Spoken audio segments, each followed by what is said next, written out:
What was your favorite course that you taught over the 13 years? Setting me up, but the one that you and I taught together, which turned out to be a very popular course, and it was Was that a softball question? yeah, journalism 580, but it was president and the press, and Charles basically did all the heavy lifting, and I kind of sat on the sidelines and made snide comments. We would tell the class at the beginning each year that I was the play-by-play announcer and Curtis was the color commentator. And it worked out pretty well that way. Joanne, glutton for punishment, came almost every year. She repeated, not because she didn't know the course, she repeated it so many years. It was good. So Curtis, before we get back to your teaching, I wanted to ask you about your reporting and the way you were able to get these great jobs. And I think students today who have their careers ahead of them are probably asking, how do I do that? So first question I would ask you, did you map out your career in advance on a yellow pad? Of course not. So how did it work? I mean, how did you get one good job after another? Kind of. What's the secret? Existentialism, maybe, but, which I got into far too much at Ole Miss when I was a student. It was, luck. I don't know. I was very fortunate. My first job out of Ole Miss was, I didn't have a job. I floundered around for a month or so after I graduated midterm, and finally. A friend of all of ours was still a student here, Jan Humber at the time, later Jan Robertson, who was on the faculty when I came here. And she was from Clarksdale, and she told me that there was an opening in Clarksdale. And so, I got that job and moved to the Delta, and it was during the Civil Rights Movement. And Aaron Henry was the state president of NAACP, and everything kind of went through Clarksdale. I mean, I got to interview everybody from Martin Luther King to Jackie Robinson, who would come through town, and it became a frame of reference for me for the rest of my career or life. Curtis, a lot of people want to start out at a big newspaper, and maybe that's fine, but you're an example of where you were at a smaller newspaper. And is it right to say that you could do as much or as little as you wanted to do? Oh, I recommend starting with a smaller newspaper, and all deference to any journalism school, not just Ole Miss, but I learned more about journalism in the first 6 months working on that little small daily than I did it took me 5 years to get through Ole Miss, but it's nothing like the practical experience. Mm-hmm. And if you're at a paper like the Clarksdale Press Register, you have to do a little bit of everything. And that was in the days of hot type. And I even learned how to do the headlines. You put them in, I think it was called Ludlow, and boiling vats of lead. I see Joe Atkins nodding. He remembers those days too.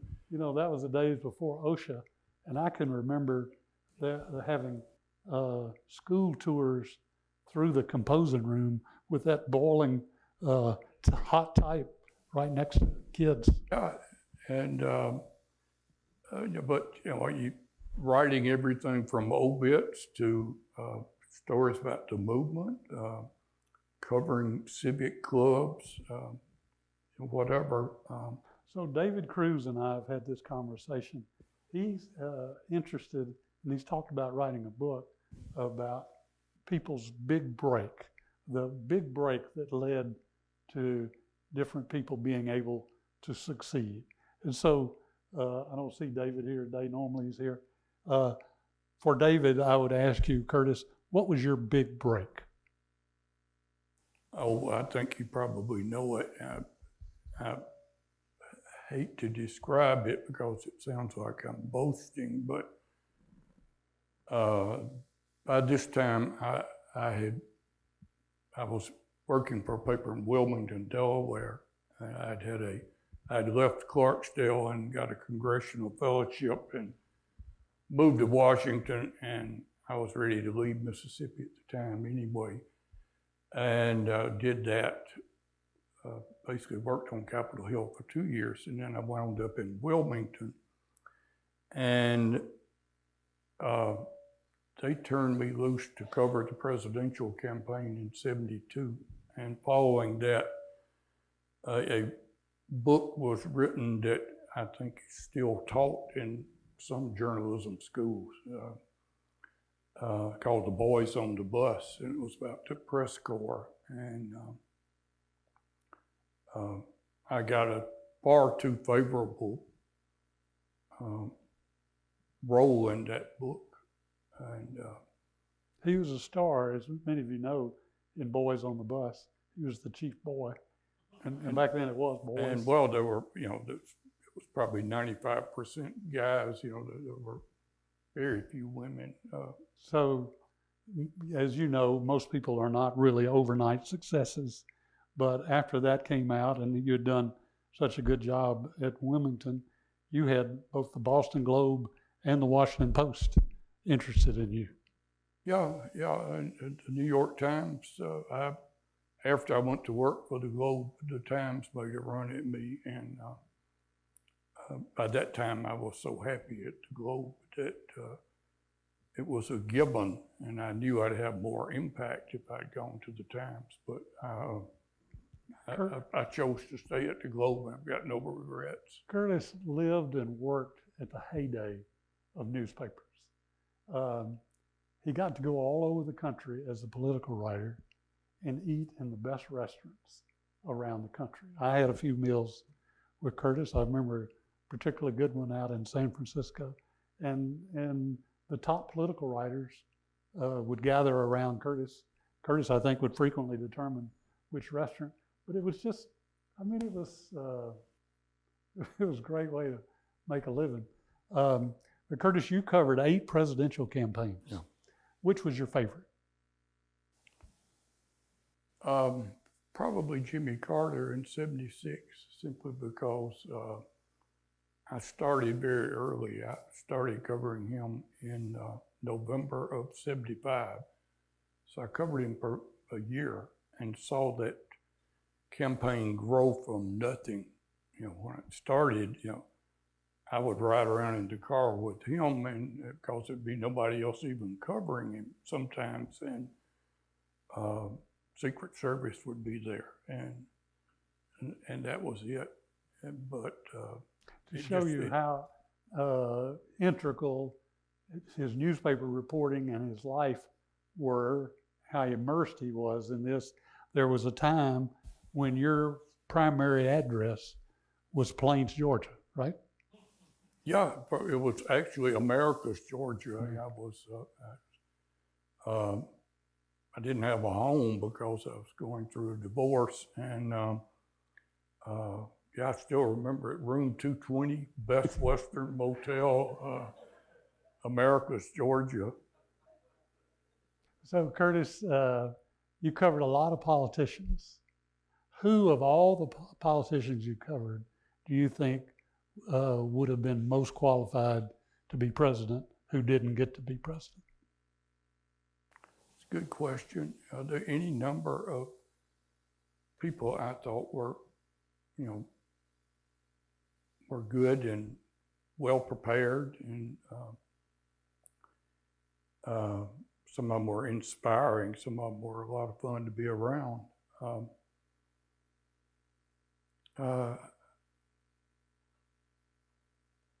I'm not sure. I've got a stock answer for the ones I liked the most, and you can start there. And the two that I most enjoyed being around were John McCain, because I covered him a good bit in the 2000 campaign when he ran against George W. And then another guy from Arizona, Mo Udall, who ran against Carter for the Democratic nomination in '76, and they were two guys. Most of the political people tolerate journalists. They don't particularly like us, and they think we're intrusive. And but Mo and John McCain both clearly enjoyed then our being around. So I've heard you say that McCain was a different person by the time he was running in the general election. Yeah, I don't know what happened to him, Charles. But by that time I'm watching him from afar. But I asked other people who knew him both in the two, and I'd known him before 2000, but I spent a great deal of time with him in 2000, and it was like he'd captured by the body snatchers in 2008. He just inexplicably picked Sarah Palin for his running mate, and he just took it wasn't the same guy. I think the last time I saw McCain was when he came here and spoke in 2005, and he was still gangbusters. I mean, he packed the Ford Center, and Robert Caillat had a small dinner party over at the Chancellor's house that night, and that's been a good example of McCain. I knew he was going to the Grove the next day. We were playing LSU, and I said, Senator, I always called these political guys, except for very few people like Joe Biden had known since he was a county councilman. But the rest of them I always used an honorific, like Bill Clinton was always governor before president, and McCain was always senator. Mo Udall became Mo later on, but I said that night, I said, Senator, you gonna be out in the Grove tomorrow? He says, oh, absolutely. I said, well, if you came by my group, you could give me a lot of cred with them because they're virtually all Republicans. And he said, I'd be delighted. And he told me where to meet him, and he came over and not only shook hands, he stayed for about an hour, just hobnobbing with our little Grove group. So you said you called all these public office holders by their titles. And I'm not challenging the veracity of your saying that, but there was one title for one soon-to-be president that got written up nationally that I'm not sure was so honorific. You want to recall for our audience that title? Yeah, I mean, it wound up in Rolling Stone magazine, if that's the one you're talking about. And Charles, you were you were around it was the last weekend of the campaign, and first of all, Carter and I had a very checkered relationship, and he basically thought I was a smart ass, and that's true. And I gave him a hard time, which I tried to do. But there'd been the incident on Sunday before the campaign where a black man had tried to integrate the Plains Baptist Church, and they closed the church and had no service rather than integrate it. And I asked Carter, we were out on the West Coast, I asked him, Governor, what's going on back at the Plains Baptist Church? And he professed he knew nothing about it. It was a lie. He had known about it for several days, and they were trying to monitor the situation. I got really mad at him. Anyway, so segue to election night. We went to Atlanta for the returns, and if anybody remembers, Mississippi was the state that put Carter over the top about 3 in the morning. And obviously Massachusetts it's always the first state that goes Democratic. So we got on the plane to fly back to Albany is the way they pronounce it, Albany, Georgia. And then we would motor up to Americus in planes, and he was hell-bent to get there before dawn, and the press bus got lost and got detached from the motorcade.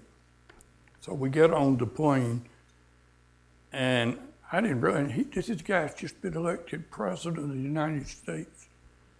And we didn't know, it turns out he was very angry. And he went stomping down the aisle from his first class Airy to supervise the loading. It was one of the old 727 where you got on in the rear of the plane and through the tail. And he comes stomping back, and I'm there with 3 or 4 other people. And you know, the campaign's over, we're happy. And we figured he'd be ecstatic.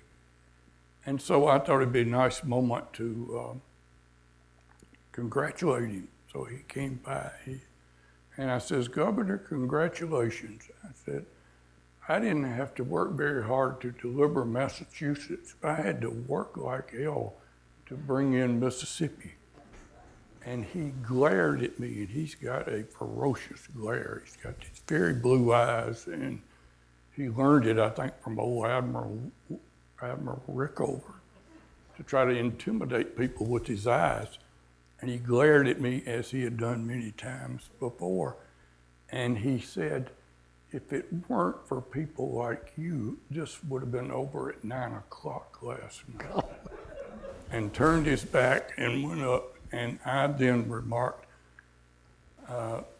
there goes the biggest son of a bitch I ever covered, or something like that. And damned if that didn't wind up in Rolling Stone magazine, you know, further endearing me to Jimmy Carter. Just for the record, since it is in print, you didn't say son of a bitch, you said asshole. Well, okay. So anyway, I think you're right. That's my favorite epithet. It's recorded for posterity, and so that's a great story. Now, you've known Carter a long time. You went to his Sunday school class once, Yep. and he loaned you his Bible. Yep. You want to tell that story?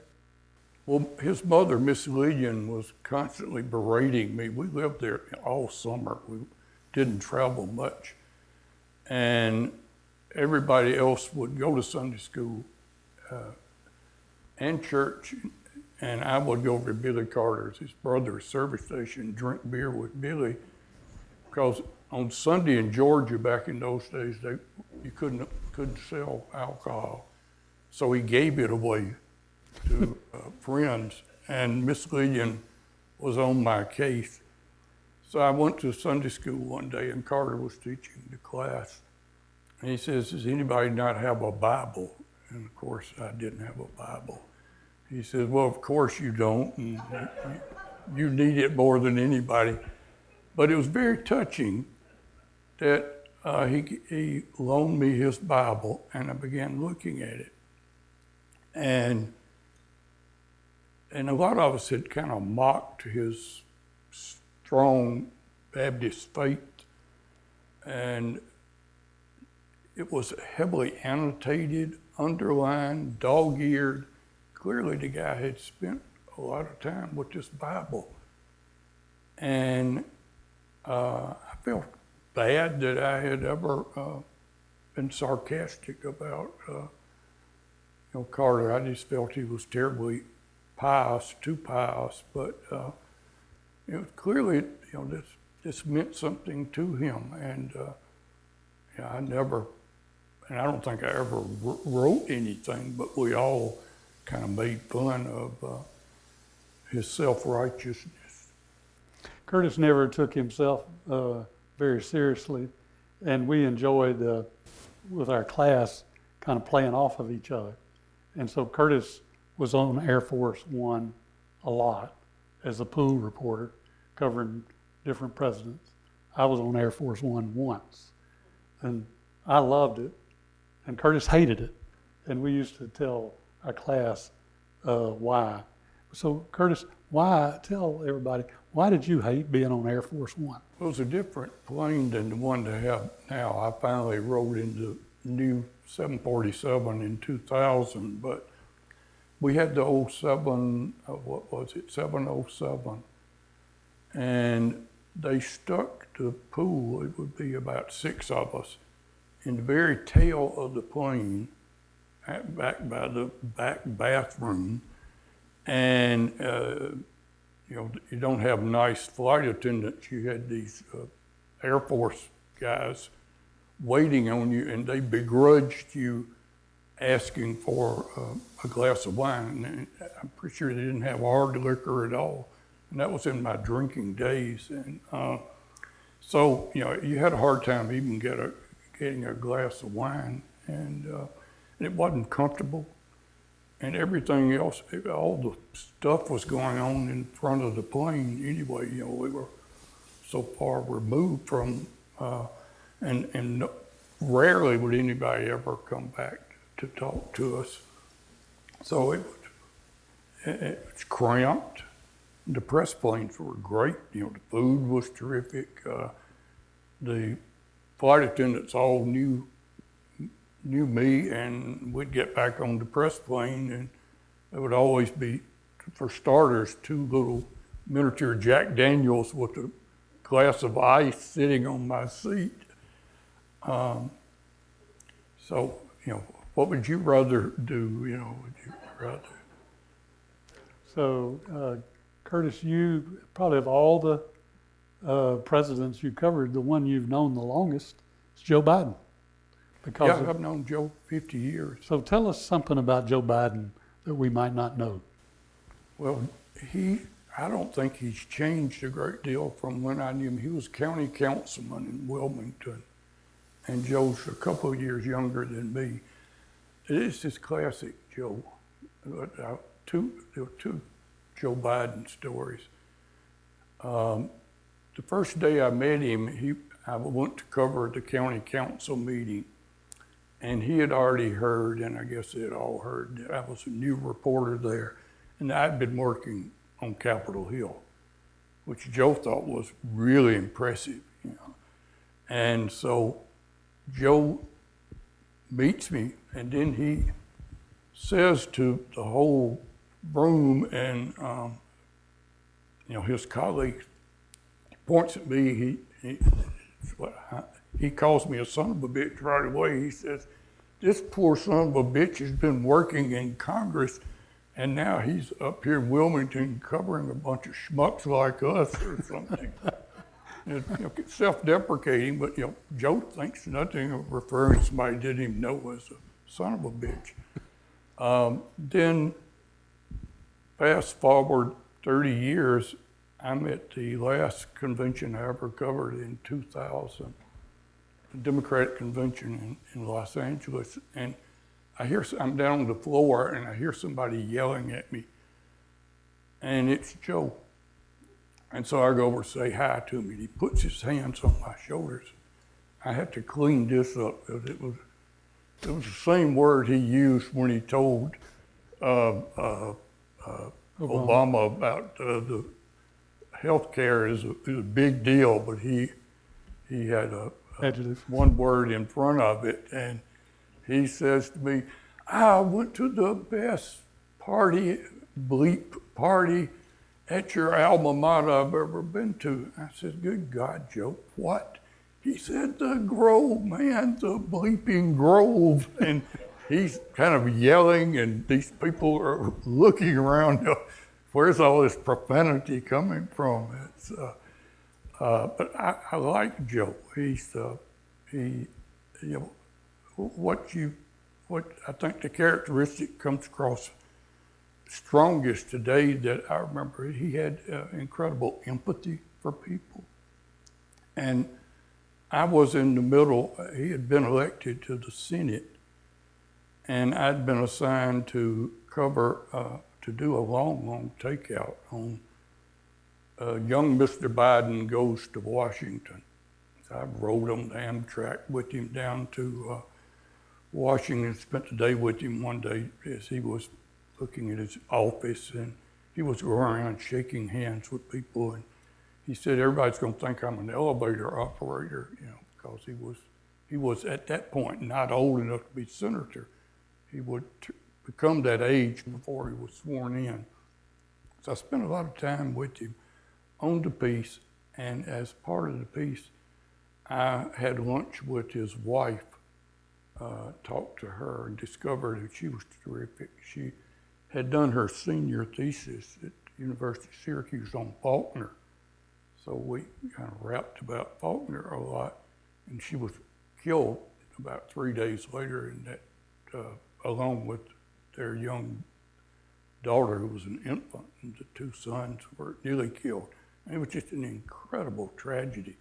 I don't think I ever wrote a story about young Mr. Biden going to Washington.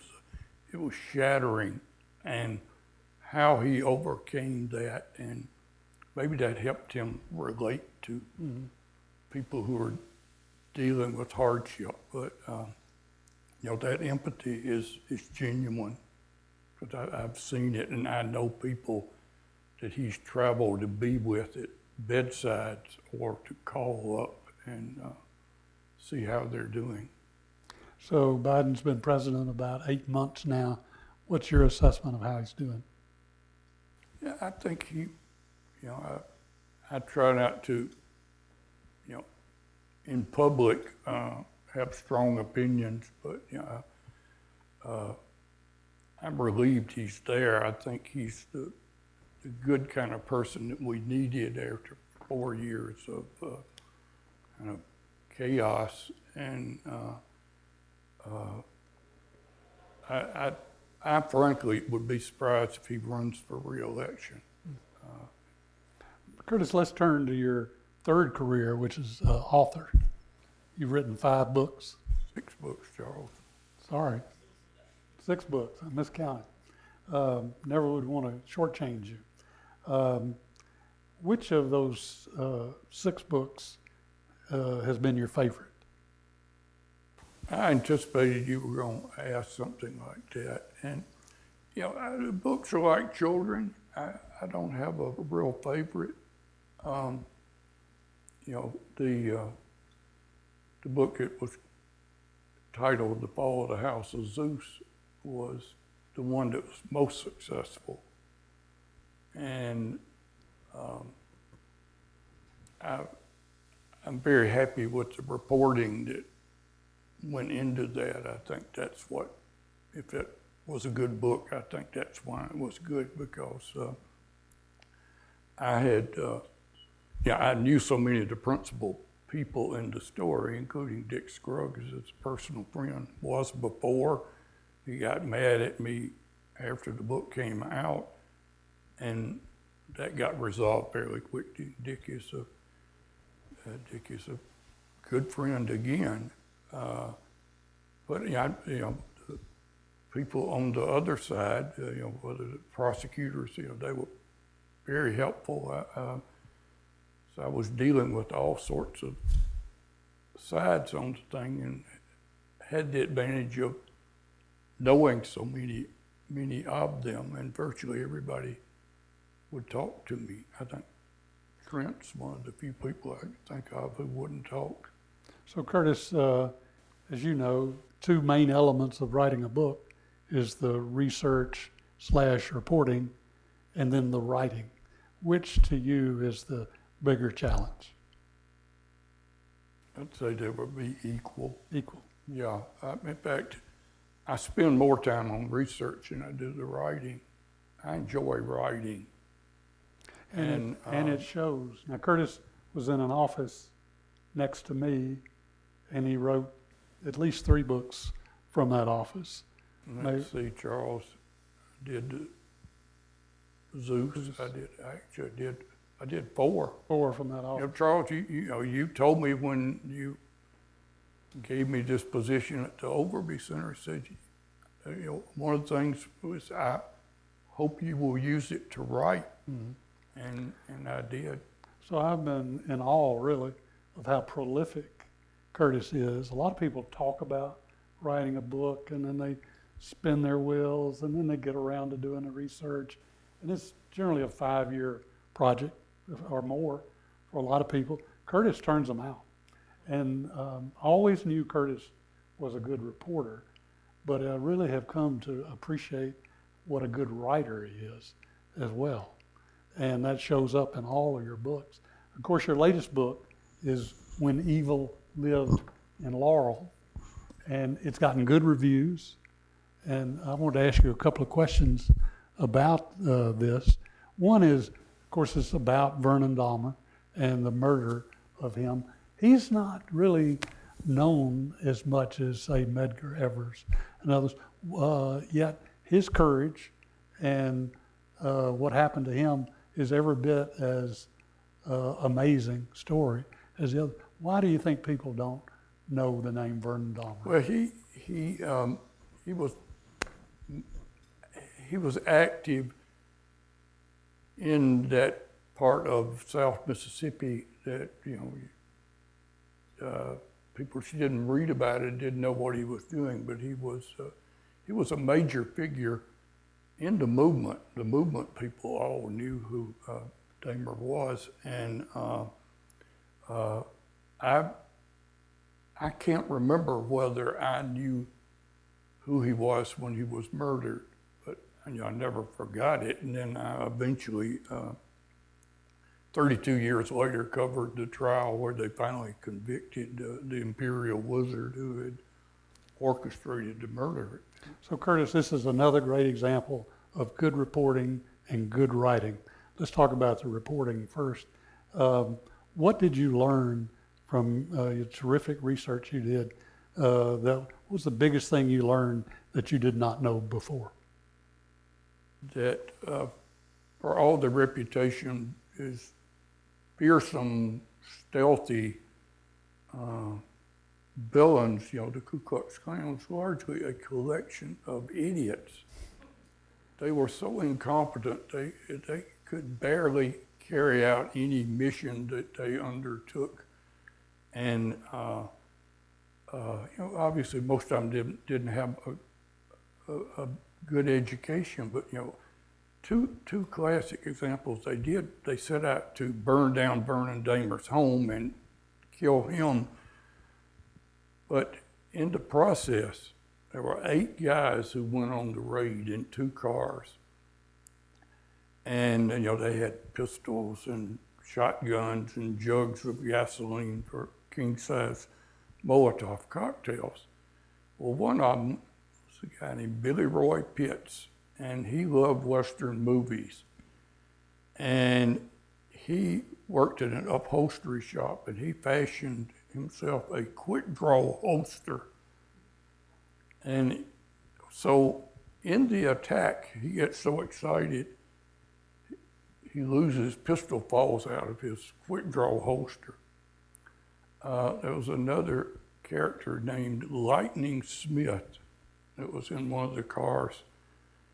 And as they're pulling away, they also burned down Vernon Dahmer's store, which is about 100 feet from the house. And they're making their getaway. And Lightning Smith, genius that he was, thought that they were the police. So with his pistol, he shot out 2 of the tires in the other getaway car. And so they have to leave the car behind, which, easily traceable, as was the pistol. And so you get this car full of 8 very angry, burly assassins, all furious, ready to kill each other. And Billy Roy speaks up and says, "Hey, fellas," they finally limped their way back near the interstate. Says, we got to go back. Since I dropped my pistol, he just discovered, and they were ready to kill him. So, I mean, they were incredibly incompetent and foolish, and they thought the imperial wizard, Sam Bowers, was a really smart guy because he had spent one semester at Tulane on a GI program and one at Southern Cal, and could at least read and write, unlike some of them. And he was evil incarnate. He truly was. This good reporting shows up on almost every page, but from a writing standpoint, it reads like a novel. And so as a matter of technique, how much did you set out to make it read like a novel, or did it just unfold that way? Yeah, let's see, this book and the Road to Camelot that I wrote with my friend Tom Oliphant, and the Scruggs book, Zeus, and then one of them is first person that I wrote from the perspective of Jim McDougall, called Arkansas Mischief, and Dixie was first person, but not really. I had a minor role in this. Basically, I was describing events that took place in the South in my lifetime that I'd witnessed. So that's 3 of them, and it is an approach that a lot of people use. You know, Truman Capote claimed that he was the first person who ever did it. He called it, he was the father of the nonfiction novel. It's not quite accurate, but In Cold Blood that Capote wrote was a classic book of both reporting and writing. And Capote was a very elegant writer. And you know, that book was very impressive, but I've been impressed with a lot of books, you know, that are written in that style. So it's not anything that I invented at all, but you know, I purposely set out to write those books like a novel. Easy. In other words, it's what's called third-person narrative, and I write it as though I'm God, and I was there for everything that I'm writing about. Say a word about Tom Landrum, who really is kind of the hero of the book. Yeah, well, that's where the book came from, is that there's a wonderful old man in Laurel named Tom Landrum, who's since died, but he had joined the Klan at the request of the local FBI agent, who was a friend of his, and reported on them for 4 years. And then years later, his name showed up in one book as being a member of the Klan, and he didn't want that to be part of his legacy. And so he and his family decided they would give his copies of all these journals that he gave to the FBI to someone. And they searched, and they wound up with me, and they gave me Tom's journals. And then I had a number of conversations with him for about 1.5 years, and he died about nearly 2 years ago. Clearly, that was a courageous thing for him to be an FBI informant. I wouldn't have done it. I mean, because, you know, they killed at least one informer over near Natchez who they thought was informing, and the Klan was riddled by informers. Some of them were people that the FBI paid to do it, and But Tom Landrum was Tom not did paid. it for nothing. Yeah. They paid him.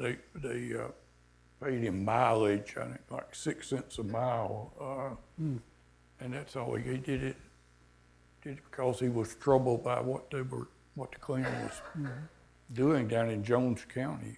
So I want to turn to our audience now, give you a chance to join this conversation, and we'll do Zoom land as well. But let's start with our audience. If you have a question, raise your hand and we'll bring a microphone to you. See Joe Atkins here. A microphone to Joe.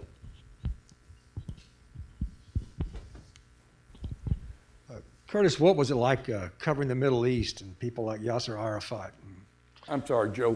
What was it like covering the Middle East and people like Yasser Arafat? I loved it.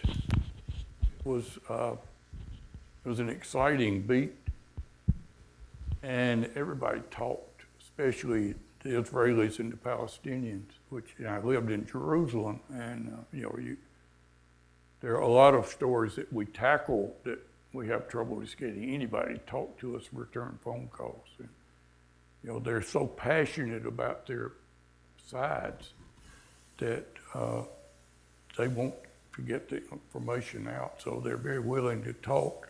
It's crazy place. I first went over there, I think the Globe thought because I had covered urban riots and stuff that I'd be good there was a rioting on the West Bank in '82, and they sent me right away. I didn't know a kibbutz from a settlement at that time. And I spent about a month there, and I fell in love with the place. It's such a passionate story. And then I went back in '83 when the Marines got hit in Beirut with one of the first suicide bombers and killed 241 servicemen, and they sent me back to cover that. And while I was there, and that story was winding down, that Arafat was constantly in exile and really had no home, and he was at that point in a small town. It's actually Samir Husni's hometown, Tripoli, Lebanon. And a group, a renegade PLO group, and the Syrians decided that we're going to take Arafat out. And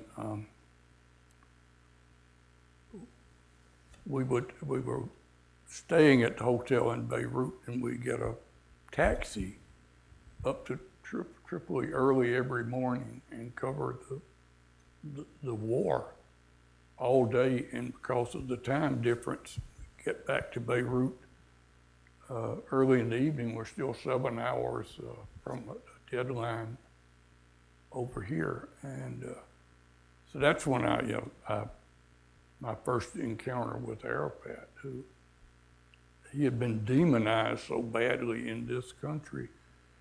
And I found Arafat, who I never really got to know, but I had a number of conversations with. He was actually a very charismatic character, and very courageous, and real honest to God revolutionary. And I got to know his number 2 guy pretty well, a guy named Abu Jihad.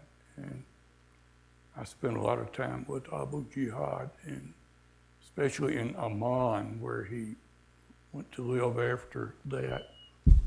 And Abu Jihad got murdered by an Israeli commando attack at his home a couple of years later. But it was just all I'd always wanted to cover a war, and I had not covered Vietnam, and I felt deprived. And so then I got lots of war over there. It wasn't a conventional war. It was virtually all guerrilla war type stuff. Other questions? Yes, sir.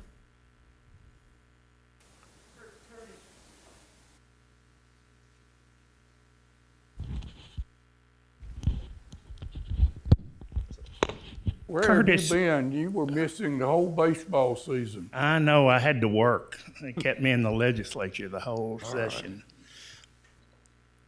Was Vernon Dahmer's home and store in Forest County or Jones County? Forest County. Where in Forest County?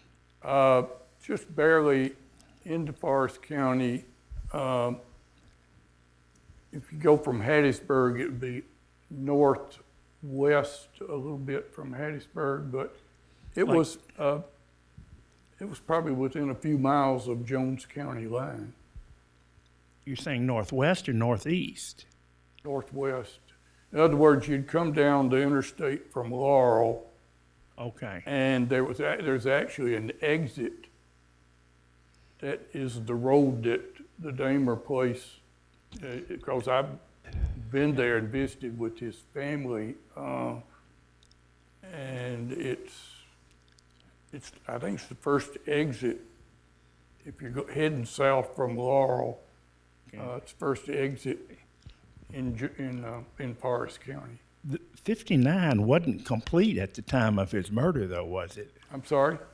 Interstate 59 was not complete at the It time. was, Oh, because was that was the route they took. Okay. And then because they also reconnoitered the place beforehand and Okay. casing the joint, as they say. It was there. I mean, I've read about it most of my life, but never could place exactly where it was in the county. Now, I get mixed up with the interstates over there, but I don't know whether it was 59 or I think it was 59. It's 59 that runs from But anyway, Laurel it to did Hattiesburg. exist. Okay, thank you. Other questions? Don? Right here. Curtis, were there any times in your life, particularly here in America, that you felt threatened or felt like you needed to look behind your back, and vice versa? Were there any times for which you threatened somebody to get some information? Not really, Don. I was in dangerous situations overseas, but I never felt threatened. I got crank calls, and I think about half of Clarksdale thought I was a communist when I lived there. But no, nobody really menaced me. The one thing that happened that demonstrates how tough Mississippi was in the mid-'60s, the first arrest made under the Civil Rights Act of '64 was in Greenwood. And it was 3 guys who beat up one black guy who tried to break a Klan picket line in front of the theater in Greenwood. And they brought them to Clarksdale, which was the federal jail at the time for North Mississippi, or the Northern District. And Associated Press or somebody called me up and says, "Can you go get us a picture of these guys from Greenwood?" And I'd get the going rate of like $10 for a picture. That was a big deal. So I got the company camera and went down to jail, where ordinarily I knew everybody there. I knew the sheriff, the deputies, the jailer. I walked into jail and there was nobody there I knew. It had been taken over by Klansmen from Greenwood. They weren't in their sheets and funny hats, but it's clear who they were. And the sheriff's office says, you want it, you can have it. And they were threatening people. They didn't personally threaten me, but they said, "What you want, boy?" And I said, "Well, I thought Mr. Belk," that was his name, was the leader, "Mr. Belk might want his picture taken." They said, "Mr. Belk don't want no pictures took." And I said, "Very well, thank you very much, sir." And I got the hell out of the jail. So I was not exactly a profile in courage. We're going to turn to Zoom land in a minute, but we'll go here.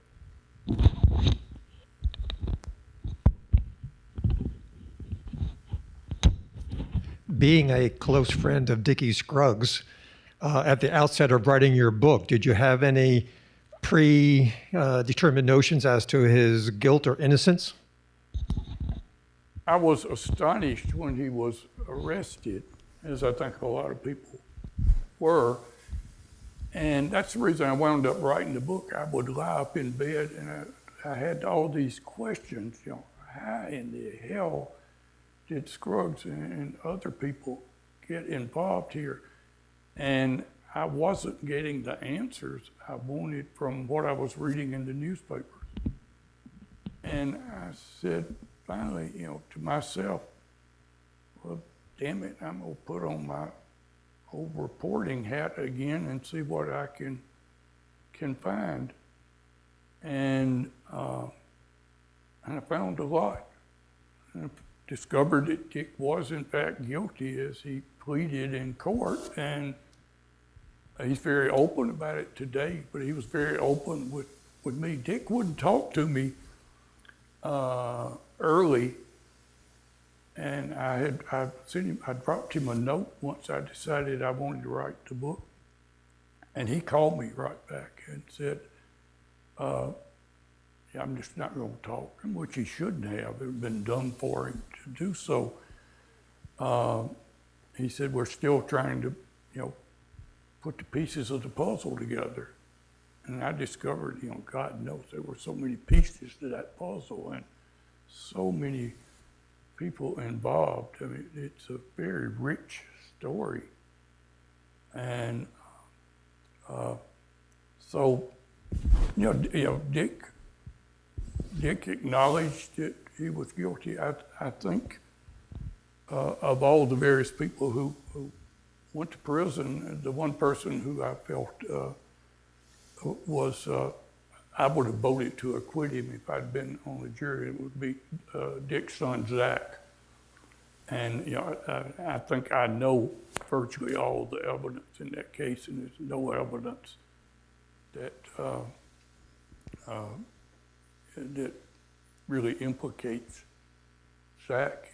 Judge Biggers said in the courtroom, that, as he sentenced Zach to a year in prison, after the prosecutors had basically recommended that Zach not get any time. That was one of the conditions that he agreed to plead guilty, that he thought he was not going to do it any time. And Judge Biggers said from the bench, said, you were in that small law office, of course you knew what was going on. Of course he didn't necessarily, there's no evidence he did. And Zach, Zach was furiously defended himself to me repeatedly.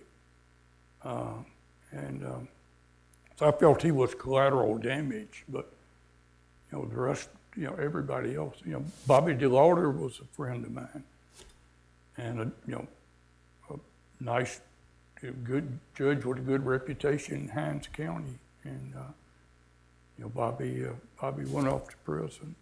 I want to give our friends in Zoom land a chance to ask a question.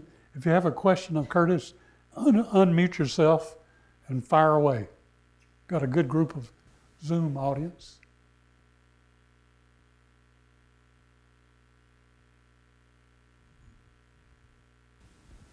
Okay, while they're shy, are there any other questions from our audience here? Yes, ma'am.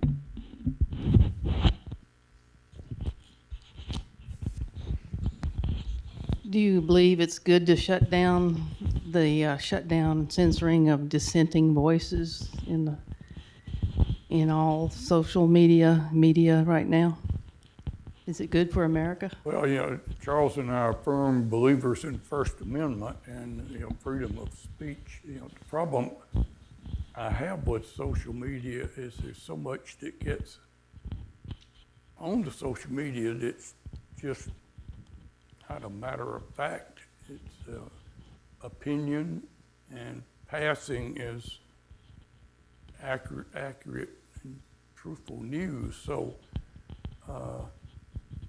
it's So therefore, you're kind of torn with that. But yeah, I wouldn't attempt to shut down social media unless there's a pattern of consistently putting out misinformation. And you know that's where I've got a real problem with that. And as a journalist, that there are stories that get out, you know, newspapers, and we err ourselves. We're not perfect. There are filters. I never was able to write a story that just immediately appeared in print. It would go, even in a small newspaper, through a couple of editors who would want to know, okay, where did you get this? And how do we know this is true? And, you know, the internet doesn't have that.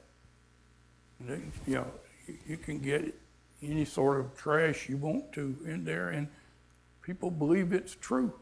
You know, people use it to support their arguments. Well, I read in the internet yesterday. And, you know, hell, it's just something somebody dreams up. So that's a problem. But I would never go around and try to, you know, suppress anybody's right to speak out, regardless of where they're coming from politically. Of course, I'd want to mention that First Amendment does not apply to social media, as many of you know, because that's not the government. The First Amendment applies only to the government. Private business has a right to censor people if they want to. Thank you for clarifying. Whether Congress tries to amend that in the future, we'll see. But for now, the First Amendment does not apply to private business, including all of the social media businesses. I see we have a question here. Yes, sir. Curtis, Hey, Bo, how difficult it was for the Boston Globe to translate your Southern accent? sometimes very difficult. And there's so many times when I would turn in a story and it would not be written, I'd dictate it. And that's where the real problem came in. And you'd have these nice young Irish colleens from Boston trying to figure out what I said. And I realized it's a problem, and I would wind up spelling out a lot of words, or otherwise, you know, the wrong word would appear in the story. You know, and one particular one that happened more than once was foreign and farm. I may say something about foreign policy, and it would come out farm policy. You know, I knew nothing about, didn't know that much about foreign policy, but knew nothing about farm policy. So yeah, I had, you know, I was the butt of a lot of jokes up there. Of course, if they came down here, we'd probably be doing the same thing to them in their very distinctive accent. Curtis, for the students who look up to you and would like to emulate your career, what advice do you have for them? Oh, you know, that if they're really interested in journalism, I hope they would appreciate and understand that you can have so much fun doing it.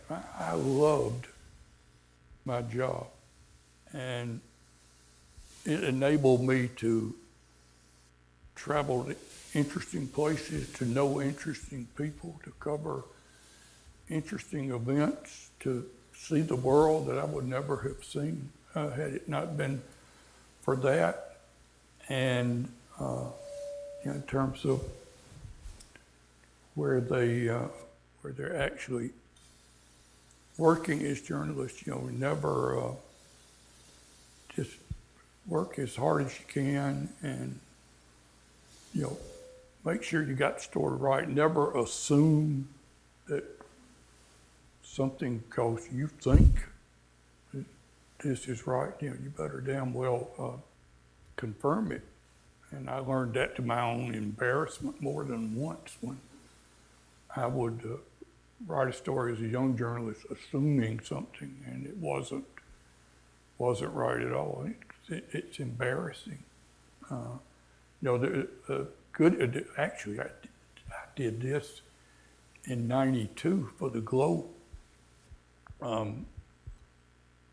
Ross Perot's people are having a demonstration in downtown Boston, and they've all dressed up like revolutionary patriots, and they marched by one of the old cemeteries right downtown that I've gone by 1,000 times myself, and there's a big, see Sam Adams' grave is there, and all the headstones of these people who signed the Declaration of Independence is. The biggest one of all says Franklin. So in my story, I wrote that, the Ross Perot's people trooped by the graves of the, 18th century patriots, including Samuel Adams, Benjamin Franklin, et cetera, et cetera. Great letter to the editor shows up the next day. Said, if they trooped by Benjamin Franklin's grave yesterday, they had a very long hike because he's actually buried in Philadelphia. And fortunately, it was not so much scolding as the guys having fun, but it was embarrassing. And it was because I assumed, because it was just a monument to Franklin, but it wasn't his grave, even though it was in a cemetery. So beware of things like that. And also to write as well as you can. And to this day, I appreciate good writing. I read a lot, and and I'm inspired. I'm inspired by news stories I read, by reporters who are 50 years younger than I am. But I appreciate good writing, clear, and you're not showing off if you use what I call a 50-cent word when a nickel word will do. But make them strong words. There are a lot of good short words that have got a lot of strength in them that can be used to make the story as active as possible. So Curtis, we'll close this program out by observing that you are a national treasure and that we are fortunate to be your friends, all of us, and that you live here in Oxford and continue to be a national treasure. Yeah. We thank you for being with us tonight. Charles, thank you. Thank you, guys.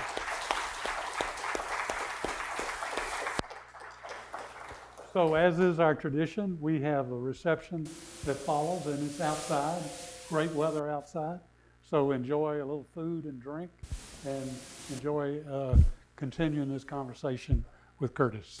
Thank you for coming tonight. Thanks, everybody. And I see so many friends out there. I'll remind you, on October the 5th, we have another great treasure, Robert Kayat, talking about his latest book. Please join us then. Thank you.